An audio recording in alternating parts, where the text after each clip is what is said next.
This reading is taken from Hebrews chapter 9 verses 1 to 14.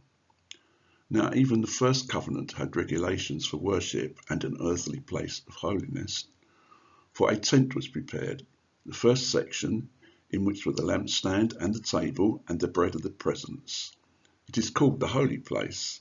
Behind the second curtain was a second section called the most holy place, having the golden altar of incense and the ark of the covenant covered on all sides with gold, in which was a golden urn holding the manna and Aaron's staff that budded, and the tablets of the covenant. Above it were the cherubim of glory overshadowing the mercy seat. Of these things we cannot now speak in detail. These preparations having thus been made, the priests go regularly into the first section, performing their ritual duties. But into the second only the high priest goes, and he but once a year, and not without taking blood, which he offers for himself and for the unintentional sins of the people.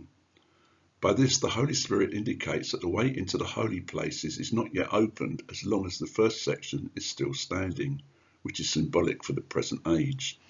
According to this arrangement, gifts and sacrifices are offered that cannot perfect the conscience of the worshipper, but deal only with food and drink and various washings, regulations for the body imposed until the time of Reformation.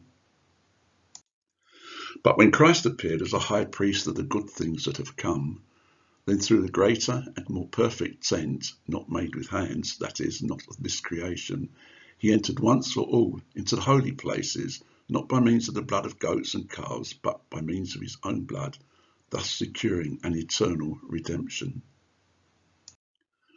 For if the blood of goats and bulls and the sprinkling of defiled persons with the ashes of a heifer sanctify for the purification of the flesh, how much more will the blood of Christ, who through the eternal Spirit offered himself without blemish to God, purify our conscience from dead works to serve the living God?